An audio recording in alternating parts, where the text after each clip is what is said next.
Hi, I'm Sarah. I'm 28 years old, working as a marketing executive, and I was beyond excited to start a family with my husband, Mike.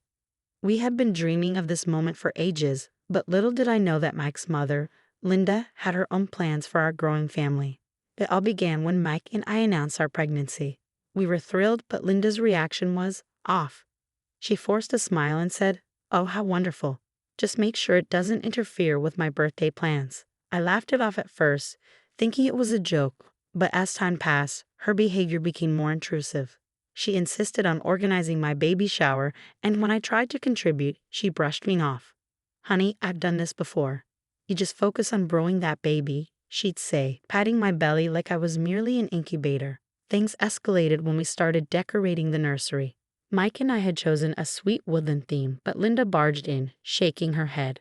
"No, no, no. Babies need pastels, not these ridiculous colors," she declared, holding up a fistful of pink paint swatches. I tried to be polite.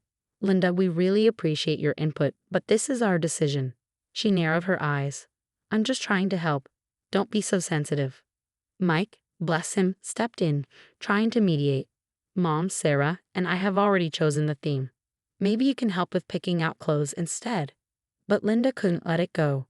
She started showing up unannounced, sneaking in decor items when we weren't looking, trying to change the nursery behind our backs. It was exhausting. As my due date approached, her fixation with her birthday became unnerving. She constantly hinted how special it would be if the baby arrived on her big day. I started to feel like my body was a ticking time bomb. One evening, a week before my due date, Linda cornered me in the kitchen during a family dinner. Her voice was low, her breath hot on my ear. "You know, Sarah," she whispered, "it would be such a blessing if you could hold off on delivering until my birthday. We could share the special day." I was stunned. "Linda, that's not really something I can control." Her hand gripped my arm, nails digging into my skin. "Oh, you'd be surprised what a determined mother can do," she said, her eyes gleaming in a way that sent a chill down my spine. I found Mike, and we left immediately. On the drive home, I couldn't shake the feeling that something wasn't right. "Mike, I'm worried about your mom. She's becoming obsessed with this birthday thing." He sighed, rubbing his temples. "I know she can be overbearing, but she means well. She's just excited about the baby." But I wasn't convinced. That night, as I lay in bed, rubbing my belly, I couldn't stop wondering what Linda might do to get her way. And soon, I was about to find out just how far she'd go. 2 days before Linda's birthday, the contractions started, sharp and intense. Mike rushed me to the hospital, my hand gripping his through each wave of pain. Of course, Linda insisted on coming along, hovering like a vulture.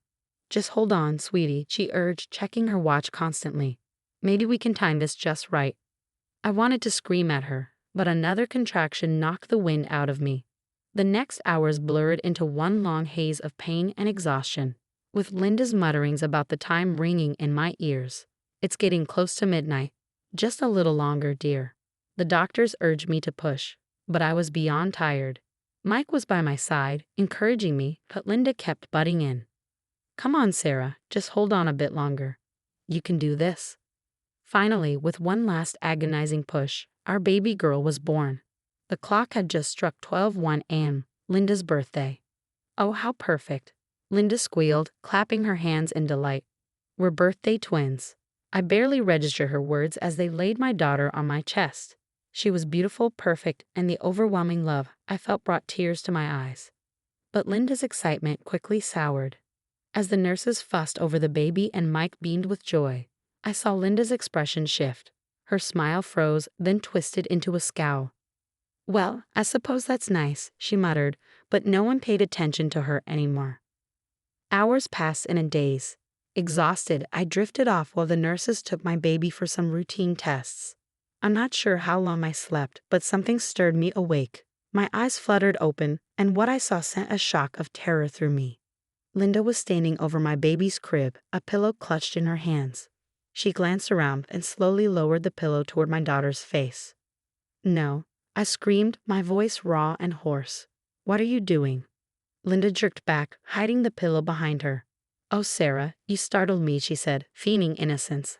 "I was just checking on the baby." But I had seen it. I knew exactly what Linda had tried to do. Panicking, I jabbed at the call button, shouting for help. Nurses rushed in, followed closely by Mike. I was a mess, trying to explain what I'd just witnessed through gasping sobs. She tried to smother her. She had a pillow, I cried, pointing at Linda. Linda's face remained calm, her expression a mask of pure innocence. I don't know what she's talking about, she said smoothly. I think the poor dear is just overwrought from the delivery. Mike looked bewildered, his eyes darting between us. Sarah, honey, are you sure? Maybe it was just a nightmare? His voice was gentle but filled with uncertainty. I couldn't believe what I was hearing. Mike, I know what I saw. Your mother tried to kill our baby. The room exploded into chaos. Security was called, questions were being thrown at me, and through it all, Linda kept up her innocent act. This is ridiculous, she huffed, crossing her arms. I would never harm my own grandchild. Sarah's just not in her right mind. I saw the doubt in Mike's eyes, and it felt like a knife twisting in my chest. How could he not believe me? How could he think I'd make this up? As they wheeled our baby away for safety, I knew one thing. I would never let Linda near my child again, no matter what it took. Despite the confusion, I refused to back down. Please check the cameras, I begged the hospital security. You'll see, I know what I saw. After what felt like hours, the security officer returned, his face grim. Ma'am, he said, we've reviewed the footage. You were right. We've contacted the local police. Mike looked devastated as he watched the footage. His hands trembled, his voice barely a whisper. I can't believe it. My own mother. Linda was immediately banned from the hospital, but that didn't stop her from trying to manipulate the situation. She started calling Mike constantly, spinning tales about how it had all been a misunderstanding. I was just fluffing the pillow, sweetie, her voicemails cooed. Sarah's suffering from postpartum depression. She needs help. Meanwhile, I was struggling with my recovery. Every time I closed my eyes, I saw Linda standing over my baby with that pillow. The stress was crushing me. I couldn't bear to let my daughter out of my sight. Mike's father, George, tried to smooth things over. He showed up at the hospital with a nervous smile. Now, let's not blow this out of proportion. Linda's always been a bit enthusiastic. I'm sure she didn't mean any harm. I was floored. She tried to smother my baby, George. How is that not harmful? The tension between us and Mike's family was unbearable. I felt like I was losing my grip on reality. That's when I called my best friend, Emma, who's a lawyer. I needed advice. Sarah, this is serious, Emma said after I told her everything. You need to protect yourself and the baby. I think we should look into getting a restraining order.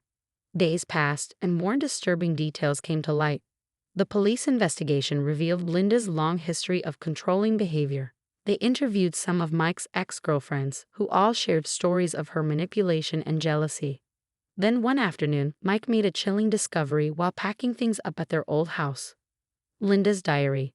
He brought it to me, his hands shaking. Sarah, he said, his voice low, you need to see this. I opened the diary, my heart racing, and as I read through the pages, my blood ran cold. Linda had written obsessively about her birthday, how it was her special day, and how she wouldn't let anyone, not even her own grandchild, overshadow it. Mike was silent for a long time after reading it. Finally, he stood up. I need to talk to her. This ends now. I wanted to stop him, terrified of what Linda might do next, but I knew he needed this confrontation. Hours later, Mike returned home, looking drained but resolute. What happened? I asked, dreading the answer. Mike sighed, rubbing his face. It was intense. At first, she denied everything, but eventually she broke down. Dad was there too. He finally saw her for who she really is. And? I held my breath. And it's over, Mike said firmly. I told her she's not welcome in our lives anymore unless she gets serious help. Even then, I don't know if I'll ever be able to trust her again. A weight lifted off my shoulders. It wasn't the end, not by a long shot, but it was a start. As I held our daughter close, I knew we had a long road ahead of us. But for the first time since that horrible night, I felt a glimmer of hope. After everything, Mike and I knew we had to take action. We couldn't let Linda get away with what she had done. With heavy hearts, we made the decision to press charges. We're doing the right thing, Mike reassured me, squeezing my hand as we met with the prosecutor. But Linda wasn't giving up without a fight. She sent tearful voicemails, pleading letters, and even tried to corner Mike at work. But we stood firm. "I'm sorry, Mom, but you've gone too far this time," Mike told her, his voice steady despite the pain in his eyes. The court case was grueling. Sitting there, hearing the details of that night, I felt sick to my stomach. But nothing could have prepared me for the shock of Linda's diagnosis: narcissistic personality disorder, NPD. The defendant exhibits classic signs of NPD, the psychiatrist testified. Her obsession with her birthday and her willingness to harm others for attention are textbook examples. Then came a surprise witness, Mike's ex-girlfriend, Rachel. "Linda always had to be the center of attention," Rachel said, her voice trembling. "She sabotaged our dates, spread rumors about me. Once, she even faked a health scare to stop Mike from proposing." Mike's face went pale as the realization dawned. This wasn't new behavior. Linda had been manipulating people for years. When the verdict was read, I felt a mixture of relief and sadness. Linda was found guilty of attempted infanticide. The judge sentenced her to both psychiatric treatment and prison time. "The court cannot ignore the severity of this crime," the judge declared. "Mrs. Thompson, your actions could have resulted in the death of an innocent child." As Linda was led away, George stood up in the gallery. His face was set with determination.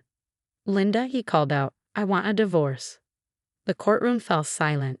Linda's face crumpled, but for once, no one rushed to comfort her. In the weeks that followed, Mike threw himself into healing our family. He cut all ties with Linda, changed our phone numbers, and even suggested we move.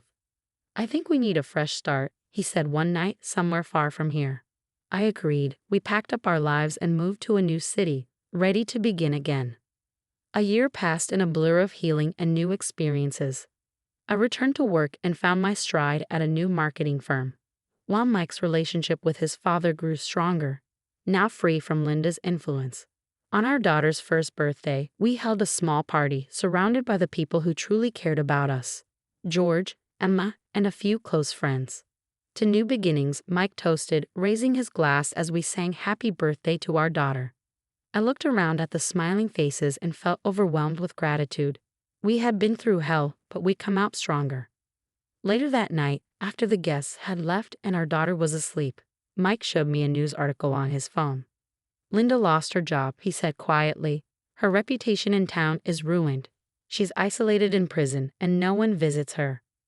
I felt a pang of something, not quite pity, but a hollow sadness for what could have been. "Do you ever regret how things turned out?" I asked him. Mike was quiet for a moment, then shook his head. "No, she made her choices. We made ours. And look at what we have now." He gestured around our home, at the birthday decorations, the laughter that had filled the air just hours before, and the photo of our smiling daughter on the mantel. "This is what matters," he said firmly. "This is our family." I nodded and leaned into his embrace, feeling the weight of the past lift just a little. We had weathered the storm, faced the darkness, and come out stronger on the other side. As I drifted off to sleep that night, I felt truly safe for the first time in years. We were home, we were healing, and we were free.